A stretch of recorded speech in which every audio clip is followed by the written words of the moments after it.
As Sagradas Escrituras e a doutrina católica nos ensinam que no início da criação, nós não sabemos quanto tempo faz isso, porque os anjos foram criados no meio da eternidade, é difícil calcular.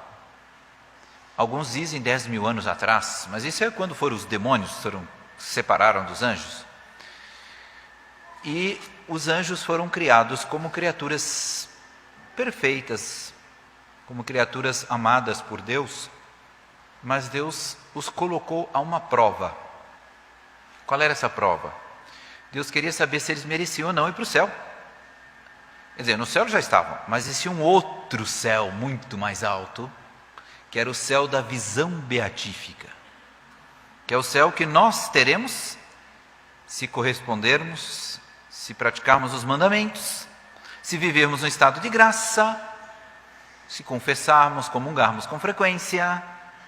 Aí nós vamos para o céu, para ver a Deus. E os anjos queriam ir para o céu, mas eles tinham que passar por uma prova. Então qual foi a prova? Deus manifestou para eles o plano da criação. E Deus colocou-os no plano, eles tinham um plano muito alto, os anjos estão num plano muito elevado, o plano angélico. Mas Deus revelou que por cima deles ainda existiriam criaturas que seriam maiores do que eles. E hoje nós conhecemos algumas dessas criaturas. Primeiro, Nossa Senhora, a Rainha dos Anjos, São José, a humanidade santíssima de Nosso Senhor Jesus Cristo, que não é mera criatura, mas a humanidade dele. Ele não tem pessoa humana, só tem pessoa divina, mas ele tem a natureza humana. E os anjos estavam, nesse momento, a expressão da Escritura, in conspecto tuo. Conspecto quer dizer, olhando para Deus, velado, porque ainda não era visão beatífica, mas eles estavam olhando, conspecto. Alguns com respeito, quer dizer, olhando com distância, com temor. Outros olharam com admiração, ou seja, olhando com benevolência. E outros olhavam com invídia. Vídia é ver, é o contrário. Invídia é olhar com maldade, olhar mal. A palavra invídia deu origem a uma outra palavra, inveja. Invídia em latim é inveja. Alguns tiveram inveja desses grandes santos que estariam acima deles. E a inveja foi fatal para aqueles anjos, porque eles de luz se transformaram em trevas. E aí, algumas pessoas dizem, nossa, mas Deus criou os demônios? Não, Deus criou os anjos tiveram inveja de Nossa Senhora, tiveram inveja de uma criatura que estava acima deles, e eles de luz se transformaram em trevas. E a inveja promoveu a grande revolução da história, a revolução do céu. A inveja também promoveu a grande tragédia da história. Aquele céu estrelado, cheio de luz, que eram os anjos, foram arrastados pela cauda do dragão e lançados no centro da terra. E agora os demônios estão aí, nos tentando. O que foi que transformou o anjo de luz no anjo de trevas? A inveja. E a inveja, ela penetrou também na história dos homens. O primeiro assassinato da história, um irmão que matou o outro irmão, foi por causa da invídia. Ele olhou mal para o irmão. Vidia ao contrário, olhou com maldade. Caim teve inveja dos dons de Abel. Na história, quantos reis foram destronados? Quantos assassinatos, quantos governadores, quantos governos, quantos países, quantas guerras, por causa da inveja. E a inveja sempre se manifesta assim. Segundo São Tomás, a inveja é a tristeza pelo bem do outro. Essa é a definição de inveja. Conta-se que durante a Revolução Francesa, um pouquinho antes da Revolução Francesa, A rainha e o rei andavam de carruagem pelas ruas de Paris.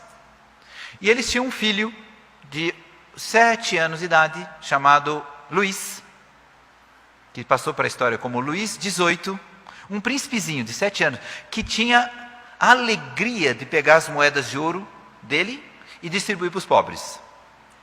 E um dia ele trombou com uma megera. Megera, o que é megera? Megera eram aquelas mulheres invejosas que fizeram a Revolução Francesa, uma megera. Aquelas que entraram no palácio dizendo, por que a rainha é mais do que eu? Não servirei. São os discípulos de Lúcifer, os invejosos, aqueles que viam ao contrário, com maldade, não com benevolência. E aí estava o menininho, o príncipezinho distribuindo moedas de ouro, quando de repente vem uma megera e diz, ai, eu queria ser uma rainha para parar de sofrer tanto. E aí o menino virou-se para ela, o menino de 7 anos, e disse, você queria ser rainha? O príncipezinho, Luís XVII. Eu conheço uma rainha que chora o dia inteiro. Era a mãe dele. A mãe dele estava chorando, por quê? Porque era difícil ser rainha. A vida que parecia ser tão fácil dos príncipes e dos reis, eles carregam nos ombros uma nação. É muito difícil. E ela via que estava estourando a Revolução Francesa. Pouco tempo depois, ela é guilhotinada. Ela e o rei. Por causa da inveja. Da inveja. Inveja das classes superiores, inveja dos dons superiores, inveja de quem está em cima. Não? Outra vez, esse menino, o Luís XVIII, em outra ocasião, ele estava preso na torre do templo, em Paris. A mãe dele já tinha sido decapitada, já tinha morrido. O pai também tinha morrido. Ele entrou numa tristeza profunda, porque não via a mãe, nem via o pai, que era a alegria da vida dele. Não via as irmãzinhas dele. Ele entrou numa espécie de depressão. Estava preso na torre. Aí um dia um carrasco que tomava conta dele, chamado Simão, sapateiro, que estava encarregado e pago pelo governo para perder a inocência do menino e fazer com que o menino ficasse bêbado e cantasse a música da Revolução, não conseguia. O menino era muito nobre, muito distinto. Nessa época ele já tinha 8 anos de idade, 8 ou 9. 8 para 9. Aí um dia a esposa do carrasco ficou com pena do príncipezinho, porque era aniversário dele e sabia que ele gostava de bolo de chocolate. E ela disse, eu vou fazer um bolo de chocolate, pelo menos no aniversário dele, que esse menino só chora o dia inteiro. E fez um super bolo, aí no café da manhã, quando ele olhou para aquele bolo, o olho dele até brilhou. Quanto tempo ele não comia alguma coisa boa? Estava ali um bolo de chocolate. Aí ele disse, é para mim? É. Ele fez o nome do pai, como a mãe dele tinha ensinado, a rainha, e foi pegar o bolo. Quando ele foi pegar o bolo, o sapateiro tirou o bolo do alcance da mão dele. E o sapateiro disse, você só vai poder comer esse bolo se você disser, viva a igualdade. Ele olhou, levantou e foi para a cama. O sapateiro ficou com tanto ódio dele, que deu uma surra nele como nunca tinha dado na vida. E ele ficou chorando na cama o dia inteiro, sem comer o bolo. Por que esse menino teve esse ato heróico e santo de não dizer viva a igualdade? Porque se ele dissesse viva a igualdade, ele estava se revoltando contra uma disposição de Deus que criou todo o universo de forma hierárquica, para que nós pudéssemos amar quem está em cima e ajudar quem está embaixo. Quem diz viva a igualdade sem critério, evidentemente, porque existem algumas igualdades que são permitidas por Deus. Por exemplo, a igualdade enquanto ser humano, todos os seres humanos perante a lei são iguais. É normal. Agora, a igualdade sem critérios, absoluta, quem diz viva a igualdade, essa igualdade é uma revolta contra Deus. E esse menino não quis. Então a gente vê que Deus criou tudo de forma hierárquica, todas as coisas têm uma hierarquia e nós somos chamados a amar quem está em cima. Nós vemos pessoas que têm mais dons do que nós. E quando nós invejamos essas pessoas, nós cometemos um pecado gravíssimo chamado inveja da graça fraterna. Nós vemos pessoas que têm dons naturais, são mais inteligentes do que nós, são mais capazes. Nós somos chamados a prestar uma homenagem a essas pessoas. Tem outras pessoas que têm mais virtude do que nós, são mais santos. E outros têm mais dinheiro. Mas os invejosos odeiam os que têm mais dinheiro, porque queriam que todo mundo ganhasse o mesmo salário. Os invejosos odeiam os que têm mais dons, porque queriam que todo mundo fosse igualmente cheio de dom. E odeiam os mais santos, porque ele se coloca num patamar inferior, e aí ele odeia. Isso constitui um pecado que, segundo os exorcistas, é o pecado que mais atrai a possessão diabólica. É a inveja. E ademais, a inveja, ela é o único pecado que não traz prazer para o homem. Pelo contrário, ela traz um desprazer. É a tristeza pelo bem alheio. E se a pessoa se deixa levar pela inveja, a inveja tem sempre no fim do caminho um crime contra si ou contra o próximo. E muitas vezes está na raiz de certas tristezas que a gente carrega, porque nós não somos capazes de, ao invés de invejar, admirar. Como é que eu sei se estou no caminho da inveja ou não? São Gregório nos dá a solução para esse exame de consciência, que o ideal seria que fosse diário. Estou eu no caminho da inveja? São Gregório dá um modo de nós descobrirmos se o que eu tenho é inveja ou não. Qual é o modo que ele dá? Ele disse assim: olha uma pessoa, considera uma pessoa que tem mais dons do que você, em algum ponto. Ele disse assim, por exemplo, uma pessoa que tem o dom de falar. Aí ele disse assim, você tem, e está fazendo bem para as almas, você tem alegria em vê-lo falar e conquistar as almas? E essa alegria está no mesmo patamar daquela alegria que você teria se fosse você?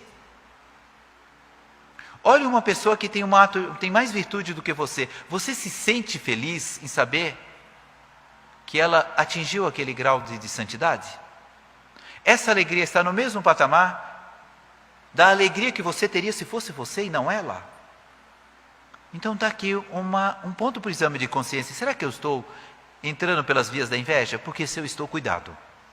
Porque a inveja consentida é sempre consentida, conhecida e consentida é sempre pecado mortal. Não há parvidade. Se ela é conhecida e consentida, é pecado mortal. Então qual é a solução da inveja? Admirar. Admirar.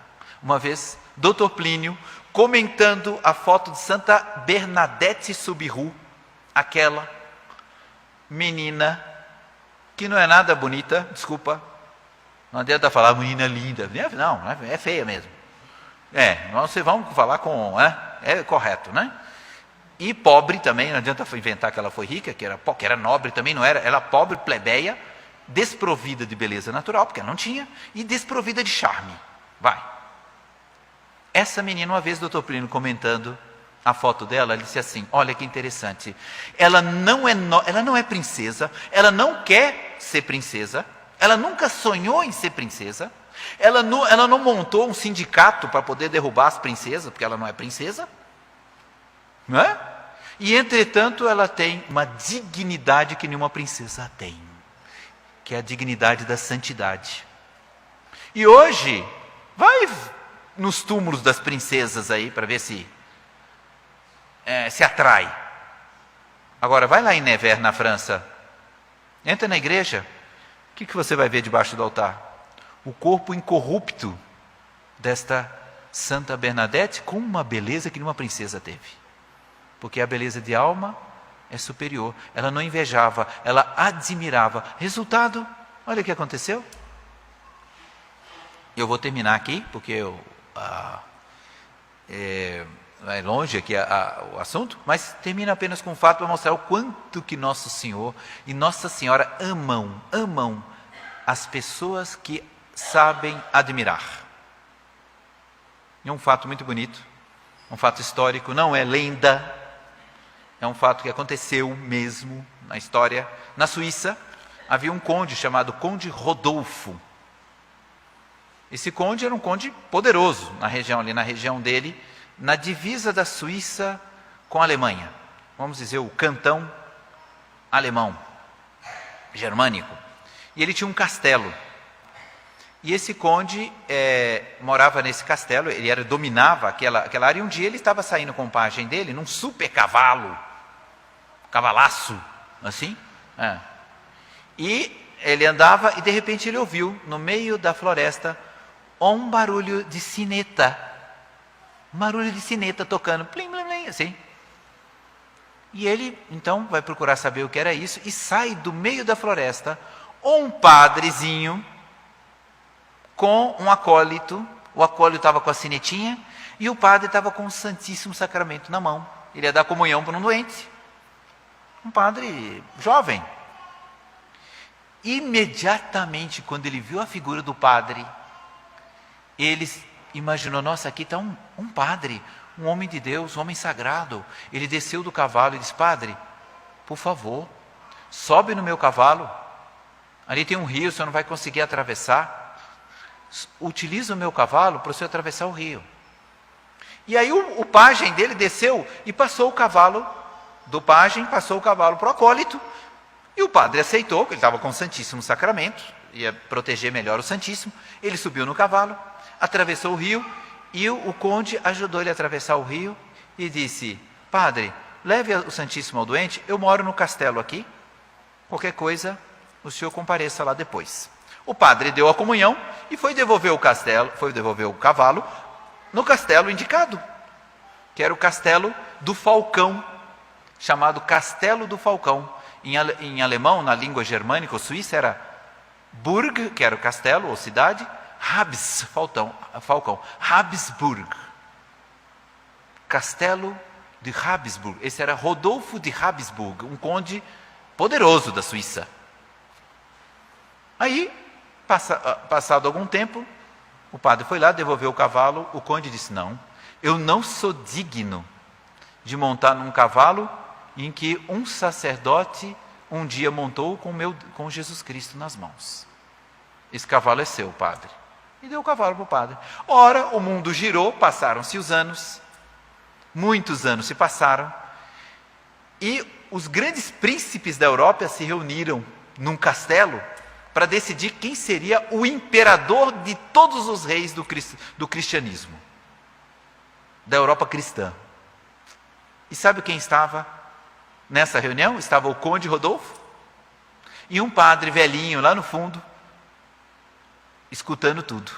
Na hora da eleição, eles disseram, quem de nós é digno de ser escolhido para ser imperador? O padre velhinho se levantou e disse, o único digno é aquele ali, o conde Rodolfo, porque há muitos anos atrás, ele me emprestou o cavalo, ele teve esse ato de amor ao Santíssimo Sacramento, um ato heróico, e depois ele disse que nem era digno de sentar num cavalo, que Jesus Cristo, hóstia, tinha estado nas mãos de um sacerdote sobre o cavalo. E aí todos os reis acharam que o conde Rodolfo deveria ser o imperador.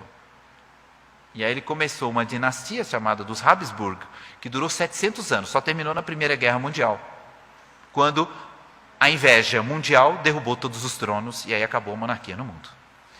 Então, o padre já falou demais, mas a gente vê o quanto que a admiração agrada o coração de Jesus, o quanto que a admiração agrada a Nossa Senhora. Contava o mesmo doutor Plínio, que quando ele imaginava Nossa Senhora fugindo, não é um fato histórico, é uma imaginação, mas para a gente ter ideia como Nossa Senhora admirava. Nossa Senhora fugindo de Herodes, ele imaginava que ela estava num burrinho à noite, Herodes querendo matar o menino Jesus, ela pega o menino Jesus com São José, vai fugir e passa diante do castelo de Herodes. E ela olha e diz para São José, nossa, que castelo lindo. Ela que morava numa casinha pobre, sabia admirar o castelo bonito daquele rei que não valia nada, que era o rei Herodes. Essa era o senso de admiração de Nossa Senhora. Que Nossa Senhora nos conceda uma faísca, pelo menos, desse sol, que é o coração admirativo, o coração amoroso dela, que ela nos conceda a graça de também, todos os dias da nossa vida, nunca invejarmos sempre admirarmos. E aí nós saberemos o que é a verdadeira felicidade. Porque assim como a inveja traz a tristeza, a admiração traz a alegria. Louvado seja nosso Senhor Jesus Cristo.